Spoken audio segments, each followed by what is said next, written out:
La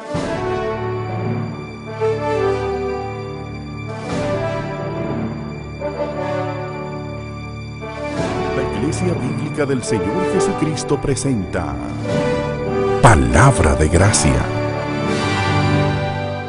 Escuché a mi papá contar esta historia más de una vez y ahora quiero compartirla con ustedes con algunos detalles personales aquí y allá. Se trata de un rey que una noche tuvo un sueño perturbador, así que manda a llamar a un adivino para que se lo interprete. Cuando el adivino escucha el sueño, él también se perturba y le dice al rey: lamento decirle, majestad, que este es un sueño terrible. Todos los miembros de su familia morirán uno detrás del otro. Primero morirá cada uno de sus hijos, luego morirá su esposa, luego morirán sus padres y luego morirá usted mismo. El rey, molesto por esta interpretación tan negativa, le envía a la horca y manda a llamar a otro adivino. Cuando llega al palacio, el nuevo intérprete le pregunta a su acompañante qué fue lo que hizo ese pobre hombre para merecer la horca. Que su interpretación del sueño no fue del agrado del rey. Advertido ya del carácter del monarca, cuando escucha el relato del sueño, le dice inmediatamente: majestad, usted es un hombre dichoso. Fíjese que lo que este sueño significa es que usted gozará de una vida más larga que el resto de su familia. Sus hijos, que son más jóvenes que usted, morirán primero y usted seguirá vivo. Luego morirán sus padres y usted seguirá vivo. Luego morirá su esposa y usted seguirá vivo. Y es al final de todos ellos que la muerte tocará su puerta. El rey maravillado le pregunta: ¿y quién te enseñó a interpretar los sueños de esa manera? El hombre que está colgado allá afuera. La moraleja más evidente de esta historia es que no solo es importante lo que uno dice, sino también cómo lo dice.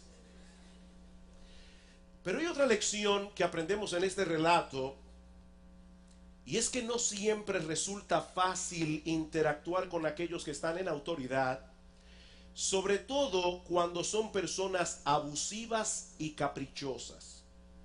Y esa es precisamente una de las lecciones que nos enseña Salomón en el pasaje de Eclesiastés que vamos a estudiar en la mañana de hoy. Eclesiastés capítulo 8, continuando con nuestra serie expositiva en el libro de Eclesiastés. La semana pasada nosotros estuvimos considerando el hecho de que vivimos en un mundo complicado e impredecible, donde las cosas no siempre salen como esperamos. Hacemos las cosas de cierta manera, esperamos ciertos resultados, pero entonces ocurre lo que según nuestra lógica no debiera suceder. ¿Cómo podemos conducirnos apropiadamente en un mundo que a veces resulta tan extraño e incomprensible? Bueno, ese es el tema del capítulo 8 de Eclesiastés, que nosotros podemos resumir en 4 consejos de sabiduría. El primero es que debemos actuar con prudencia delante de aquellos que están en el poder, tomando en cuenta que muchos abusan de su autoridad. Eclesiastés capítulo 8 versículo 1. ¿Quién como el sabio y quién como el que sabe la declaración de las cosas? La sabiduría del hombre ilumina su rostro y la tosquedad de su semblante se mudará. Te aconsejo que guardes el mandamiento del rey y la palabra del juramento de Dios. Salomón introduce este capítulo trayendo unas palabras de alabanza para el hombre sabio, diciéndonos básicamente que la sabiduría no tiene comparación, ¿quién como el sabio? Que la sabiduría nos ayuda a solucionar algunos de los enigmas que encontramos en esta vida, y que el hombre sabio es transformado aún en su semblante por su sabiduría. Ahora es importante señalar aquí, hermanos, antes de proseguir, que la sabiduría de la que habla Salomón en este pasaje no señala a un individuo que tiene un alto coeficiente intelectual o a una persona que está muy bien preparada académicamente, sino más bien a un individuo que vive en el temor de Dios. Una persona que vive en el temor de Dios, el principio de la sabiduría es el temor del Señor, dice Salomón en Proverbios capítulo 1, versículo 7. Este tipo de temor del que habla Salomón aquí es una mezcla de asombro, reverencia, amor, admiración por la persona de Dios. Aquel que vive en el temor de Dios reconoce que Él es un Dios perfectamente santo, un Dios perfectamente justo, digno de ser reverenciado, adorado, obedecido, servido, amado. Él es un Dios que no toma el pecado a la ligera. Por eso Cristo tuvo que morir en la cruz del Calvario para pagar por nuestros pecados. Pero es al mismo tiempo un Dios bueno, un Dios perdonador, un Dios que nos recibe cuando venimos humillados a Él en arrepentimiento y fe, confiando únicamente en la obra redentora de Cristo en la cruz del Calvario. De modo que el hombre sabio es aquel que vive conscientemente en la presencia de ese Dios que se revela en la Biblia y que actúa en consecuencia. Él sabe cómo aplicar los principios de las Escrituras en medio de circunstancias difíciles, y él sabe cómo ampararse en el perdón del Evangelio cuando él mismo es atrapado en su propia necedad. Recuerden lo que decía Salomón en el capítulo 7: no hay hombre sabio que haga siempre el bien y nunca peque. Aún los sabios pecan. Pero el hombre sabio no se queda postrado en su pecado. El hombre sabio se aplica el poder del Evangelio. Es por eso que Salomón nos dice aquí que ese tipo de sabiduría ilumina el rostro y transforma la tosquedad del semblante, como dice en el versículo 1. Porque ese tipo de temor, contrario a lo que muchas personas piensan, trae gozo al corazón. El temor de Dios produce gozo en el corazón. ¿Y saben lo que pasa cuando el corazón está contento? Dice en Proverbios capítulo 15, versículo 13, que el corazón alegre hermosea el rostro. El corazón alegre hermosea el rostro. Matthew Parris es un periodista inglés nacido en África, que a pesar de ser ateo, escribió un artículo para el Times con un título sumamente interesante. Escuchen el título de este artículo de Parris: ¿por qué África necesita a Dios? A pesar de su ateísmo, Parris tuvo que admitir que el cristianismo hace una diferencia tangible en las vidas de las personas que él conoció desde que era un niño en Malawi y en otros países de África. Y él no solo admiraba la buena obra que los cristianos hacían para cuidar a los pobres, a los enfermos, sino que también le llamaba la atención la forma como los cristianos se veían. Los cristianos eran diferentes, dice él. Su fe parecía haberlos liberado y relajado. Había en ellos una vivacidad, una curiosidad, un compromiso con el mundo. Cada vez que entrábamos en un territorio en el que trabajaban misioneros, teníamos que reconocer que algo había cambiado en los rostros de las personas que veíamos y con las cuales hablábamos. Lamentablemente debemos reconocer que muchas veces los que profesan ser cristianos muestran ante el mundo una imagen muy diferente del evangelio en el que dicen creer. Ellos van por la vida con una cara de busto de Beethoven. ¿Han visto el busto de Beethoven? Hay personas que van por la vida como si estuvieran cargando el Empire State. Ellos van por la vida con una cara de busto de Beethoven, pero eso no es lo que el texto dice. Por eso es que ese rostro no es muy atractivo para el mundo incrédulo. Había una niña que oraba al Señor y le decía: Señor, yo te pido que hagas que los malos se vuelvan buenos y que los buenos se vuelvan amables. Eso es lo que la verdadera sabiduría produce en el corazón y en la cara del hombre sabio.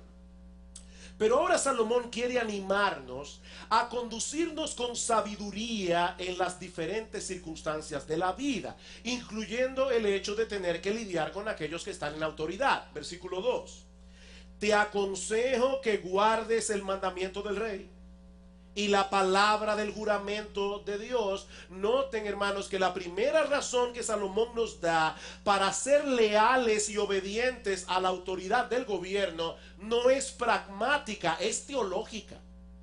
Es teológica. Debemos obedecer al gobierno civil porque somos responsables ante Dios de su obediencia. Escucharon bien, hermanos, nosotros somos responsables ante Dios de obedecer al gobierno. Y aunque nosotros no somos una nación teocrática y nuestros presidentes no descienden de David, como era el caso de Israel en los días de Salomón, lo cierto es, mis hermanos, que el gobierno humano en cualquier parte del mundo, el gobierno humano fue instituido por Dios para que haya orden en el mundo. Un mal gobierno siempre será mejor que la anarquía. Un mal gobierno siempre será mejor que la anarquía. De manera que la obediencia a las autoridades civiles es a final de cuentas un problema religioso. Ese es el argumento de Pablo en Romanos capítulo 13. Y recuerden que cuando Pablo escribió la carta a los romanos, el mundo entero estaba bajo el gobierno del imperio romano. Y sus césares eran en muchos casos terriblemente inmorales, eran tratados como dioses. Y aún así Pablo escribe en Romanos 13, sométase toda persona a las autoridades superiores. Porque no hay autoridad sino de parte de Dios, y las que hay por Dios han sido establecidas. De modo que quien se opone a la autoridad, a lo establecido por Dios, resiste. Y los que resisten acarrean condenación para sí mismos. Por supuesto, si la autoridad del gobierno proviene de Dios, eso quiere decir que es una autoridad delegada. De manera que tan pronto haya un conflicto entre la autoridad del gobierno y la autoridad de Dios, entonces, hermanos, tenemos que obedecer a Dios antes que a los hombres, como dice Pedro en Hechos capítulo 5, versículo 29. Y eso no solo se aplica a la relación que tenemos con el gobierno. Se puede extender a cualquier tipo de relación donde haya una persona en autoridad sobre otras que están bajo su autoridad. El esposo sobre la esposa, los hijos sobre los padres sobre los hijos, el empleador sobre el empleado. Mis hermanos, nosotros estamos viviendo en una época donde los héroes son aquellos que no se someten a la autoridad. El héroe de nuestra generación es tipo Jack Bauer, para los que han visto 24. Nunca se somete a las reglas y él es el que gana siempre. Pero eso no es lo que la Biblia enseña. El respeto a la autoridad no es una señal de debilidad, hermanos. Debemos respetar la autoridad y debemos obedecerla a menos que entre en conflicto con la autoridad de Dios. Ahora, ¿qué sucede cuando no estamos de acuerdo con la orden que recibimos de parte de la autoridad establecida? Bueno, ese es el tipo de situación que Salomón parece abordar en el versículo 3. No te apresures a irte de su presencia, del rey, ni en cosa mala persistas, porque él hará todo lo que quiere. Ahí es donde necesitamos la sabiduría que viene de Dios para saber cómo actuar. Y sobre todo cuando estamos delante de alguien que tenía el nivel de autoridad que tenían los reyes en aquellos días. Un individuo que se retiraba de la presencia del rey, mostrando su desacuerdo con la orden que había recibido, probablemente estaba sellando su sentencia de muerte. La autoridad de estos hombres no se compara con la de los presidentes en el día de hoy. Así que Salomón le está diciendo a este individuo: no actúes precipitadamente. Esa es la idea. Piensa bien lo que vas a hacer. Miren, mis hermanos, puede llegar un momento en que no tengamos más opción que desobedecer. Yo quiero dejar esto bien claro, hermanos. Puede llegar un momento en que nosotros no tengamos otra opción que desobedecer la autoridad del gobierno, aunque eso nos cueste la vida. Es interesante notar que tanto Pablo como Pedro escribieron acerca del respeto y la obediencia que le debemos a la autoridad del rey. Sin embargo, tanto Pablo como Pedro murieron martirizados por no obedecer al rey. ¿Qué pasa mañana, mis amados hermanos, si de repente el movimiento homosexual en nuestro país, que está caminando, ya invitaron a un artista famoso, reconocido por su homosexualidad, y mucha gente va y lo aplaude porque es un buen cantante y muy famoso? No tienen discernimiento. Ahora, ¿qué sucede, mis amados hermanos, si mañana aquí se prohíbe en República Dominicana que se predique abiertamente en contra de la homosexualidad? ¿Qué pasa si mañana se prohíbe en República Dominicana, como está a punto de prohibirse en los Estados Unidos, que nosotros digamos que la homosexualidad es un pecado? ¿Qué debemos hacer? desobedecer la autoridad y seguir predicando la palabra de Dios. Y seguir diciendo que es un pecado. Y si nos cuesta la cárcel, que nos cueste la cárcel. Hermanos, hay momentos en que no tenemos más opción. Pero lo que Salomón nos está diciendo aquí es que no debemos ser precipitados en nuestra forma de actuar. Y sobre todas las cosas, nunca devolver mal por mal. Noten lo que dice el versículo 3. No te apresures a irte de su presencia, ni en cosa mala persistas.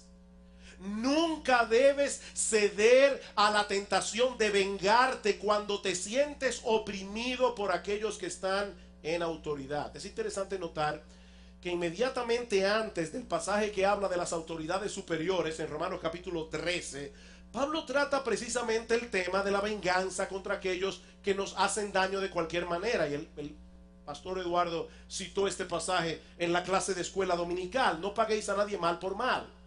Procurad lo bueno delante de todos los hombres. Si es posible, en cuanto dependa de vosotros, estad en paz con todos los hombres. A veces no depende de nosotros. No os venguéis vosotros mismos, amados míos, sino dejad lugar a la ira de Dios, porque escrito está: mía es la venganza, yo pagaré, dice el Señor. Así que si tu enemigo tuviere hambre, dale de comer. Si tuviere sed, dale de beber. Pues haciendo esto, ascuas de fuego amontonará sobre su cabeza. No seas vencido de lo malo, vence con el bien el mal. Así que la primera razón para someternos a la autoridad es teológica.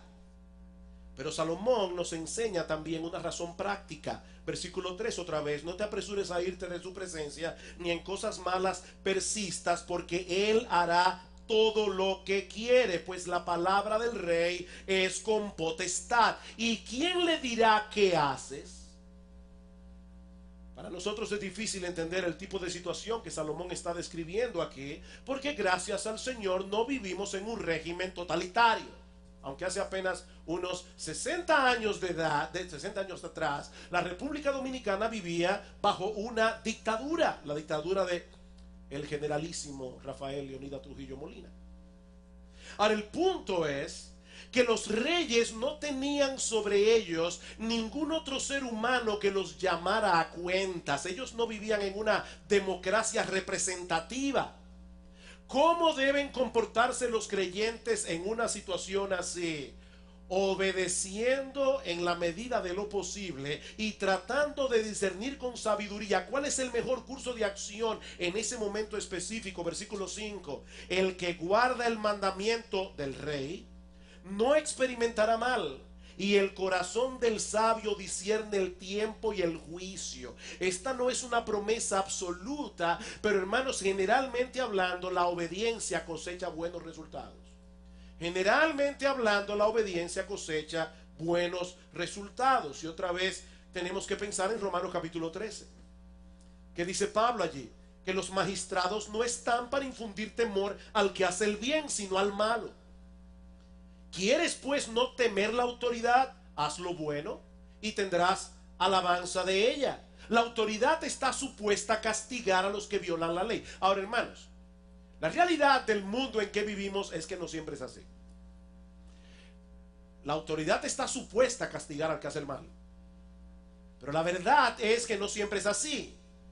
De manera que el hombre sabio tendrá que considerar con cuidado cuál es el mejor curso de acción en cada caso. Yo no puedo darles hoy un principio que funcione para todo, porque ese principio no existe. Nosotros tenemos que decir: Señor, en este momento, ¿qué hago? ¿Qué hago aquí? En Mateo capítulo 22, versículo 15, se narra un episodio que ilustra perfectamente esta enseñanza. Los fariseos quieren arrinconar a Jesús, llevarlo a caer en una trampa, y le preguntan si era legítimo que los judíos le dieran tributo al César. Es decir, ¿es correcto que nosotros, el pueblo de Dios, le paguemos tributo, impuesto al romano opresor? Eso en buen dominicano era un gancho. Si Jesús respondía que sí, sí debemos pagar impuestos, los judíos se iban a molestar con él. Si decía que no, Lo iban a acusar de ser un revoltoso ante las autoridades romanas. Ahora, supongamos por un momento, hermano, porque todos conocemos ese texto bíblico. Supongamos por un momento que ese texto no estuviera en la Biblia, así que ninguno de nosotros sabría la respuesta correcta a la pregunta. ¿Qué hubieras respondido tú? ¿Qué hubieras respondido tú? ¿A cuál de los dos grupos te hubieras tirado en contra? Porque ese era el dilema que tenía Jesús aquí. ¿A cuál de los dos grupos desagrado? Jesús sabía lo que había detrás de la pregunta, pero Jesús, conociendo la malicia de ellos, les dijo: ¿por qué me tentáis, hipócritas? Mostradme la moneda del tributo. Y ellos le presentaron un denario. Entonces le dijo: ¿de quién es esta imagen y la inscripción? Le dijeron: de César. Y Jesús le dijo: dad pues a César lo que es de César, y a Dios lo que es de Dios. Hermanos, ese es el tipo de sabiduría que Salomón está recomendando en nuestro texto.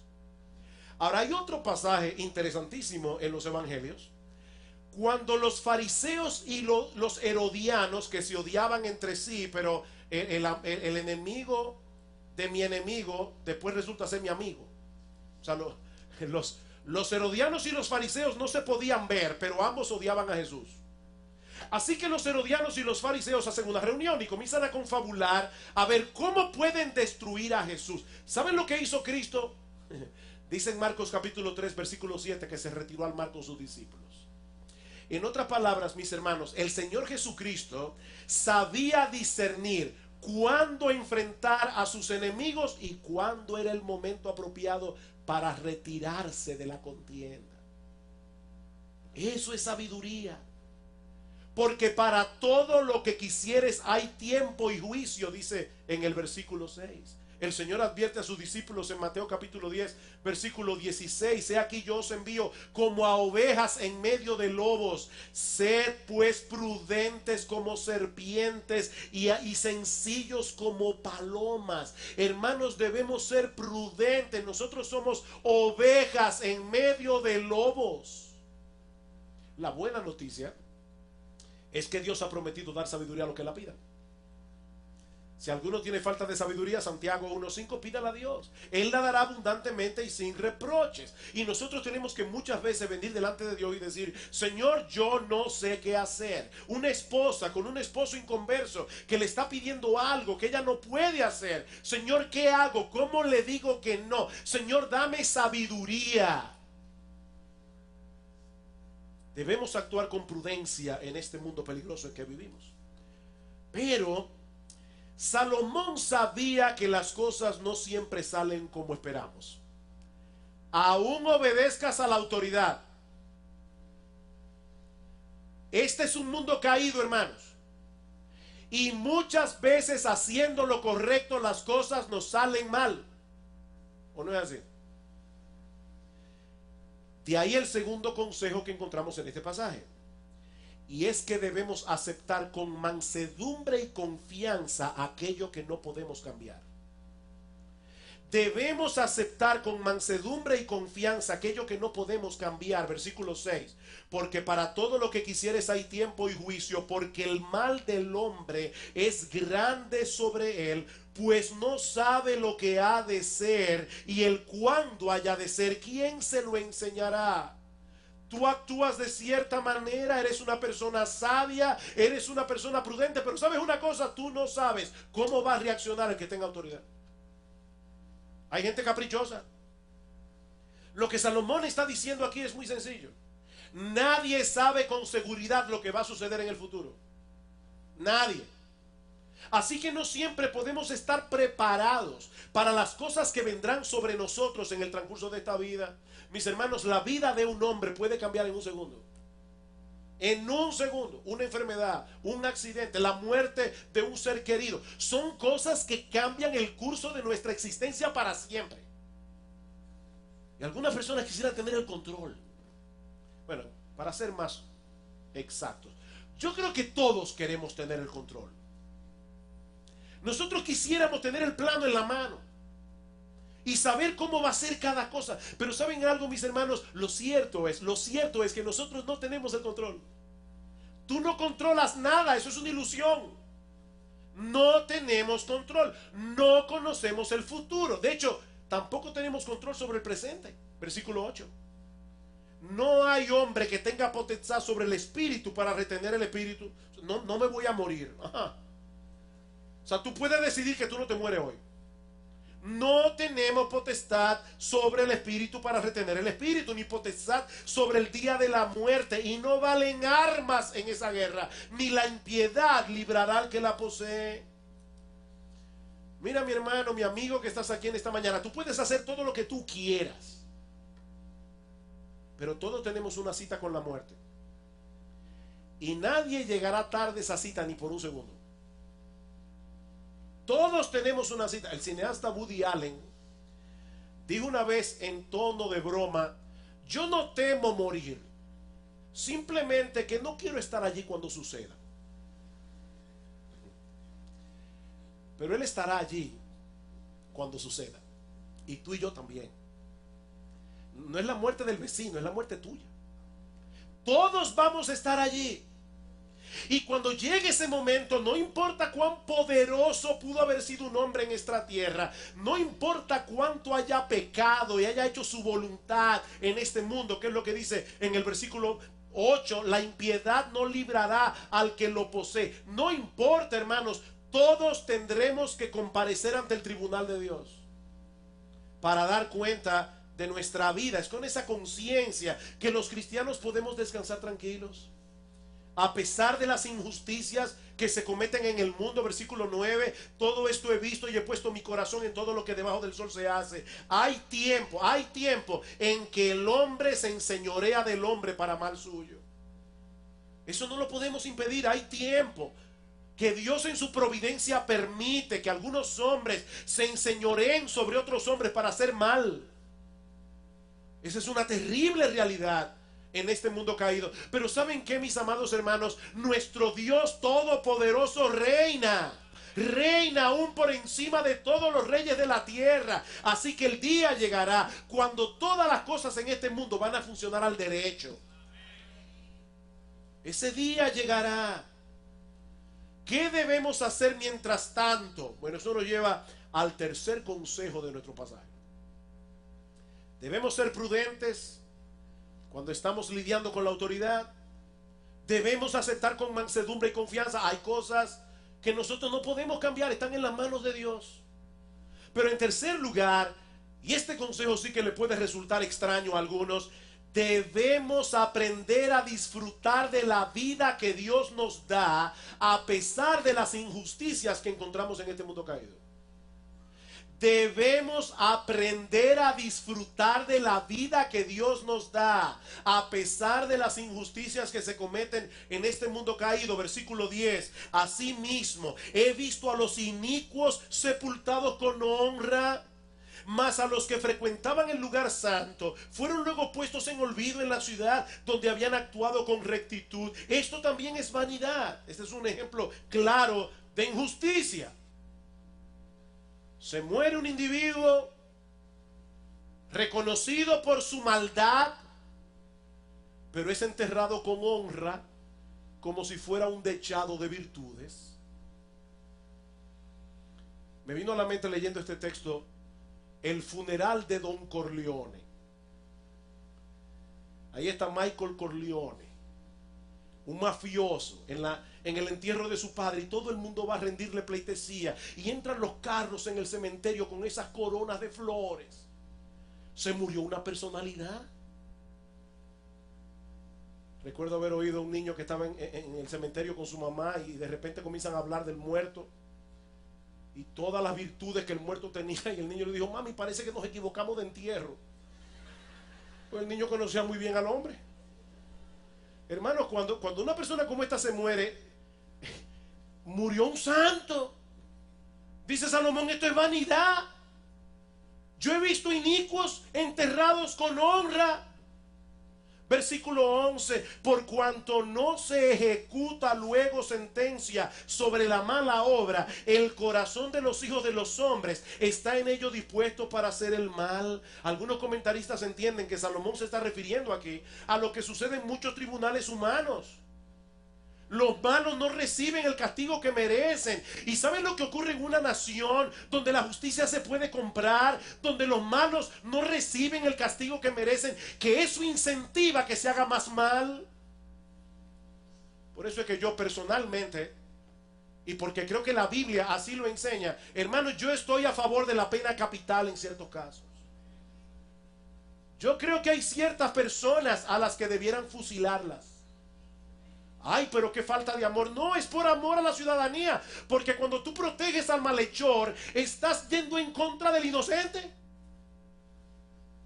No, la Biblia habla de la pena capital. En ciertos casos, repito. Cuando los tribunales no hacen lo que tienen que hacer, están incentivando la maldad.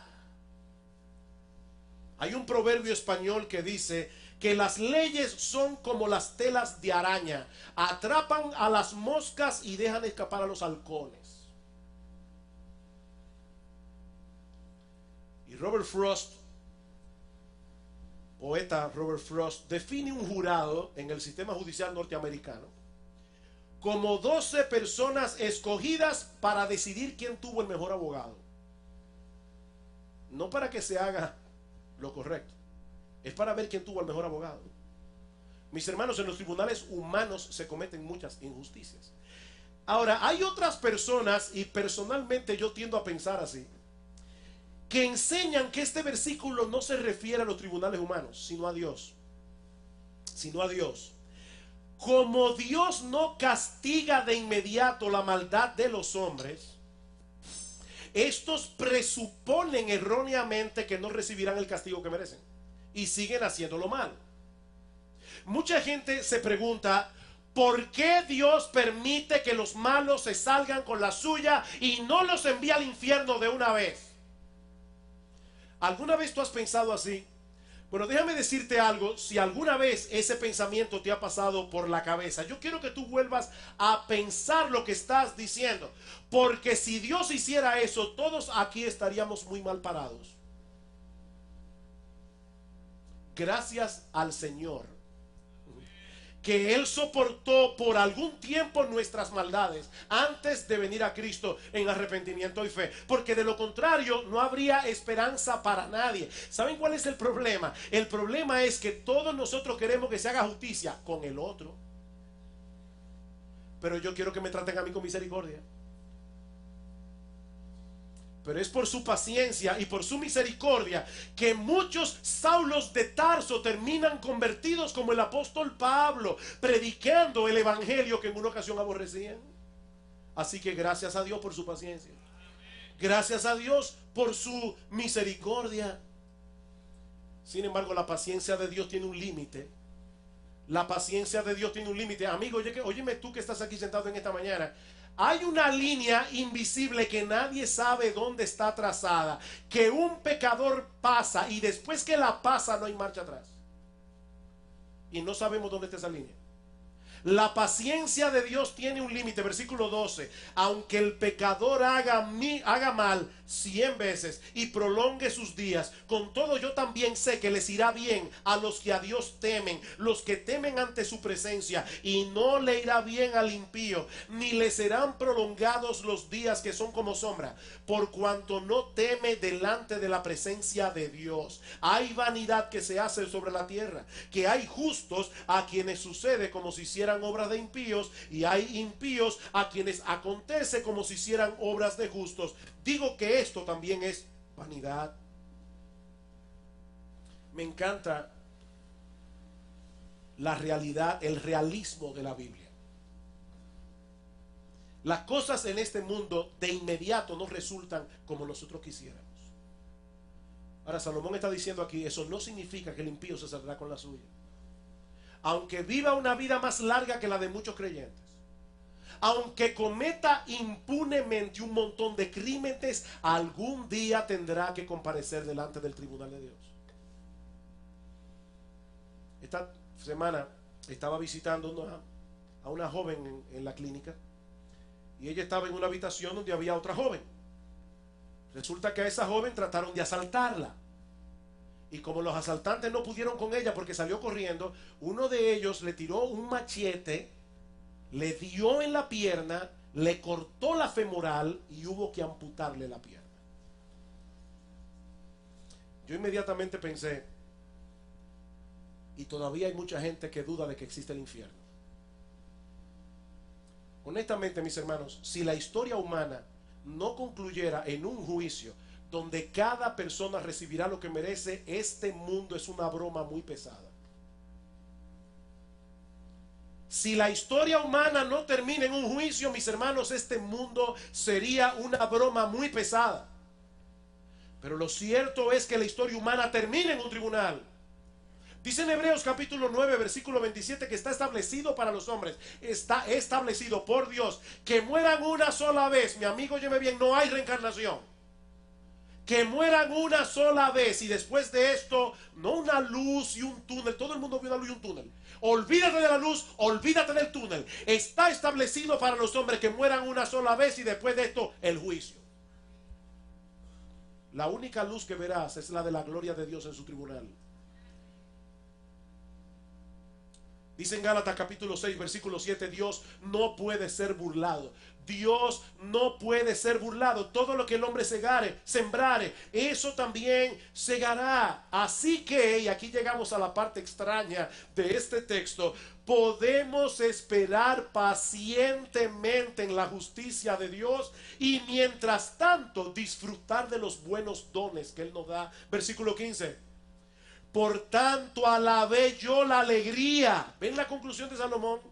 Yo alabé la alegría que no tiene el hombre bien debajo del sol, sino que coma y beba y se alegre, y que esto le quede de su trabajo los días de su vida que Dios le concede debajo del sol. Algunos leen este versículo como si Salomón lo hubiera escrito en un tono de resignación. O sea, como este mundo es tan injusto, goza todo lo que puedas mientras puedas, porque no hay nada más. Yo no creo personalmente que Salomón escribió este versículo en ese tono. Yo creo que estas palabras son muy similares a la que ya hemos visto en este estudio de Eclesiastés una y otra vez, donde Salomón nos invita a disfrutar de las buenas cosas que Dios nos da, a pesar de las dificultades, a pesar de las paradojas que nosotros encontramos en este mundo tan complicado. Eclesiastés capítulo 2 versículo 24. No hay cosa mejor para el hombre, sino que coma y beba y que su alma se alegre en su trabajo. También he visto que esto es de la mano de Dios. ¿Escucharon bien, hermanos? Dios, como hemos dicho muchas veces, Dios no es un matagozo cósmico. Él nos da las cosas para que las disfrutemos. Versículo 26. Porque al hombre que le agrada, Dios le da sabiduría, ciencia y gozo al hombre que le agrada. Capítulo 3 versículo 12. Yo he conocido que no hay para ellos cosa mejor que alegrarse y hacer bien en su vida, y también que es don de Dios que todo hombre coma y beba y goce el bien de toda su labor. Eso es un don de Dios. Eclesiastés capítulo 5 versículo 18. He aquí pues el bien que yo he visto, que lo bueno es comer y beber y gozar uno del bien de todo su trabajo con que se fatiga debajo del sol todos los días de su vida que Dios le ha dado, porque esa es su parte. Esa es su parte. Asimismo, a todo hombre a quien Dios, no el diablo, Dios da riquezas y bienes y le da también facultad para que coma de ellas y tome su parte y goce de su trabajo. Esto es un don de Dios. Esto es un don de Dios. Así que, mis hermanos, yo creo que lo que Salomón está diciendo aquí es: deja en las manos de Dios el gobierno de este mundo. Espera pacientemente que Él haga justicia en su momento oportuno y disfruta al mismo tiempo de las cosas que Él nos da de pura gracia, porque Él las da para que las disfrutemos, como dice Pablo en 1 Timoteo 6:17. Dios nos da las cosas en abundancia para que las disfrutemos. Hay personas que no pueden vivir tranquilas. Abren los periódicos por la mañana y se amargan el día entero. ¿Y cómo es posible? ¿Y cómo es posible? Y Salomón está diciendo: óyeme bien, tú no vas a poder poner el mundo al derecho. Déjale eso a Dios. Déjale eso a Dios en sus manos. Él se encargará. en su momento. Él sabe lo que él cree, él sabe lo que él está haciendo. Y mientras tanto, disfruta de lo que Dios te da. Disfruta de lo que Dios te da. En lo que el hacha va y viene. Pero debemos aceptar de que aún las personas más sabias no pueden entender del todo los caminos de Dios. Y ese es el último consejo que encontramos en este pasaje y que veremos mucho más brevemente. Debemos aceptar el hecho de que aún las personas más sabias no pueden entender del todo los caminos de Dios. Capítulo 8, versículo 16. Yo pues dediqué mi corazón a conocer sabiduría y a ver la faena que se hace sobre la tierra.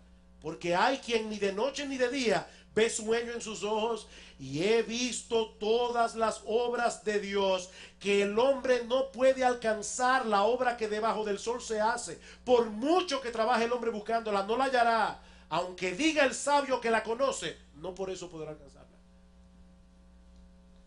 Créeme, mi hermano, mientras más rápido aceptes este hecho, mejor será para tu salud mental y espiritual.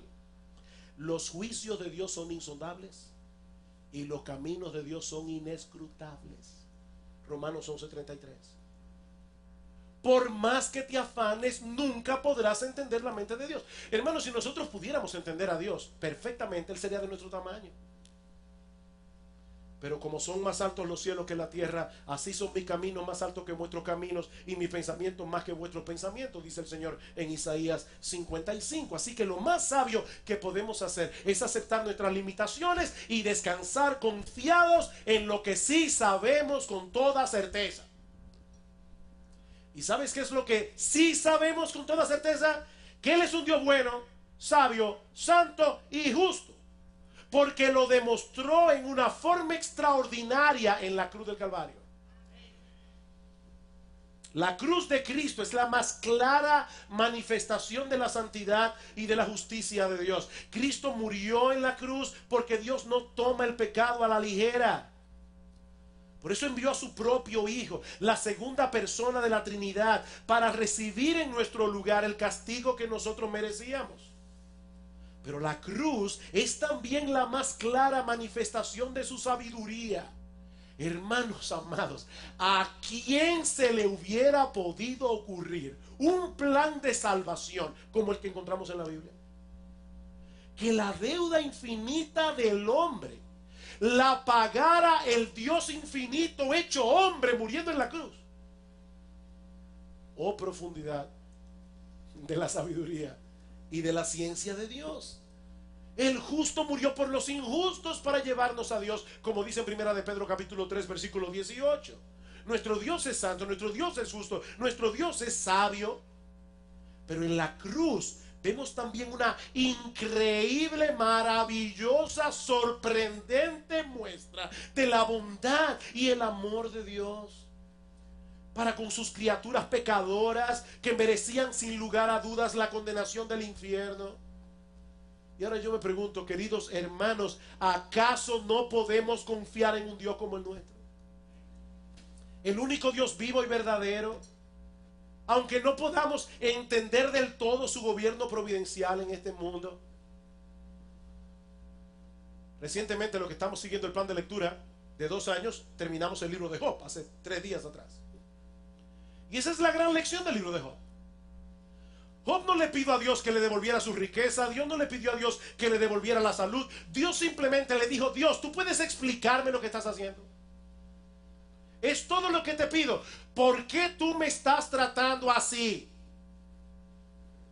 Y al final Dios le dice: ciñe como varón tus lomos, yo te preguntaré, tú me responderás. ¿Dónde estabas tú cuando yo fundaba la tierra? Yo te pedí consejo a ti para hacer el universo. Y Job tuvo que decir: de oídas te había oído, ahora mis ojos te ven. Es como si Dios le dijera a Job: Job, ¿tengo yo que destapar el velo y explicarte cada cosa y cada detalle para que tú puedas confiar en mí? Total, que si se lo explicaría, tampoco lo entendería. Sí, hay muchas cosas que nosotros no entendemos en el modo de obrar de Dios. Pero mis hermanos, la gran lección de este capítulo de Eclesiastés es que las cosas que sí entendemos son suficientes para descansar confiados en su santa, soberana y sabia voluntad. Podemos descansar en Dios. Ahora hay una cosa más que quiero añadir muy brevemente, sobre todo para aquellos que están de visita en medio nuestro. Hoy hemos hablado de los reyes caprichosos que abusan de su poder y que se enseñorean de los hombres para su mal, como dice en el versículo 9. Pero yo no quisiera, mi amigo, terminar este mensaje sin presentarte a otro rey. Yo quiero dejar en tu mente y en tu corazón a otro rey, a uno que posee suprema autoridad sobre todas las cosas que Él ha creado, incluyendo a los soberanos de este mundo, y cuyo reino no tendrá fin. Ese rey es Jesucristo, que por amor a pecadores se humilló hasta lo más bajo, muriendo en nuestro lugar en la cruz del Calvario, pero luego fue exaltado hasta lo sumo y se le dio un nombre que es por encima de todo nombre, para que en el nombre de Jesús se doble toda rodilla y toda lengua confiese que Jesucristo es el Señor, para la gloria de Dios el Padre. Mi amigo, algún día, todos tendrán que postrarse ante ese rey y reconocer su señorío. Pero hoy se te está concediendo la oportunidad de que reconozcas el reinado de Cristo para tu salvación y no para tu condenación. Hoy se te está dando esa oportunidad. Él también se enseñorea sobre sus súbditos, porque Él es Señor, Él es Rey de reyes y Señor de señores. Pero siempre Jesús gobierna para hacernos bien. Siempre nos guía por sendas de justicia, por amor de su nombre. Mi amigo, ríndete en esta misma hora ante ese Rey. Y comienza a disfrutar de las bondades de tener sobre tu vida la suprema autoridad de un Rey como Jesús. Ven a Cristo en arrepentimiento y fe, clamando por el perdón de tus pecados, porque Él vino a darnos vida y vida en abundancia. Que el Señor bendiga hoy su palabra poderosamente y la aplique en los corazones de cada uno.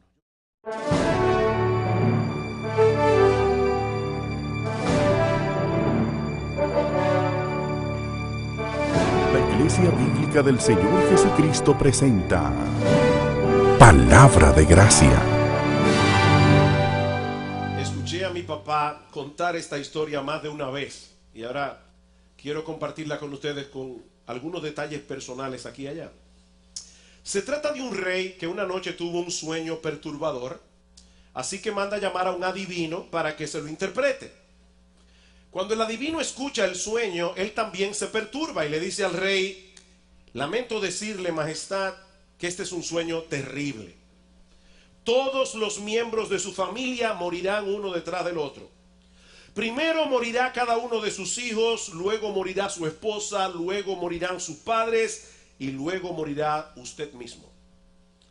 El rey, molesto por esta interpretación tan negativa, le envía a la horca y manda a llamar a otro adivino.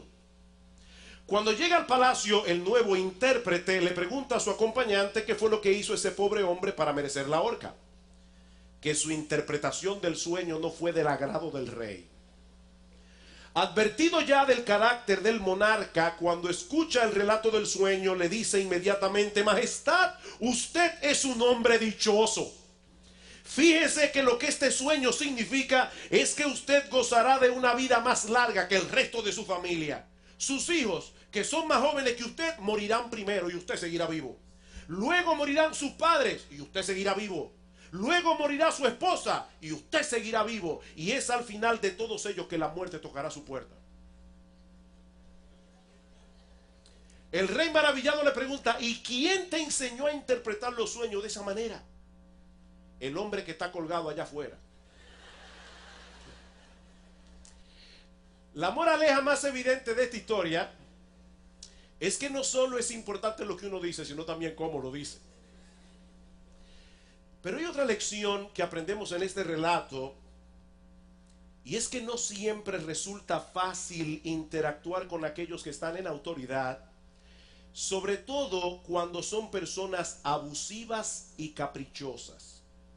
Y esa es precisamente una de las lecciones que nos enseña Salomón en el pasaje de Eclesiastés que vamos a estudiar en la mañana de hoy. Eclesiastés capítulo 8, continuando con nuestra serie expositiva en el libro de Eclesiastés. La semana pasada nosotros estuvimos considerando el hecho de que vivimos en un mundo complicado e impredecible, donde las cosas no siempre salen como esperamos. Hacemos las cosas de cierta manera, esperamos ciertos resultados, pero entonces ocurre lo que según nuestra lógica no debiera suceder. ¿Cómo podemos conducirnos apropiadamente en un mundo que a veces resulta tan extraño e incomprensible? Bueno, ese es el tema del capítulo 8 de Eclesiastés, que nosotros podemos resumir en 4 consejos de sabiduría. El primero es que debemos actuar actual o a una persona que está muy bien preparada académicamente, sino más bien a un individuo que vive en el temor de Dios. Una persona que vive en el temor de Dios. El principio de la sabiduría es el temor del Señor, dice Salomón en Proverbios capítulo 1, versículo 7. Este tipo de temor del que habla Salomón aquí es una mezcla de asombro, reverencia, amor, admiración por la persona de Dios. Aquel que vive en el temor de Dios reconoce que Él es un Dios perfectamente santo, un Dios perfectamente justo, digno de ser reverenciado, adorado, obedecido, servido, amado. Él es un Dios que no toma el pecado a la ligera, por eso Cristo tuvo que morir en la cruz del Calvario para pagar por nuestros pecados. Pero es al mismo tiempo un Dios bueno, un Dios perdonador, un Dios que nos recibe cuando venimos humillados a Él en arrepentimiento y fe, confiando con prudencia delante de aquellos que están en el poder, tomando en cuenta que muchos abusan de su autoridad. Eclesiastés capítulo 8 versículo 1. ¿Quién como el sabio y quién como el que sabe la declaración de las cosas? La sabiduría del hombre ilumina su rostro y la tosquedad de su semblante se mudará. Te aconsejo que guardes el mandamiento del rey y la palabra del juramento de Dios. Salomón introduce este capítulo trayendo unas palabras de alabanza para el hombre sabio, diciéndonos básicamente que la sabiduría no tiene comparación, ¿quién como el sabio? Que la sabiduría nos ayuda a solucionar algunos de los enigmas que encontramos en esta vida, y que el hombre sabio es transformado aún en su semblante por su sabiduría. Ahora es importante señalar aquí, hermanos, antes de proseguir, que la sabiduría de la que habla Salomón en este pasaje no señala a un individuo que tiene un alto coeficiente intelectual.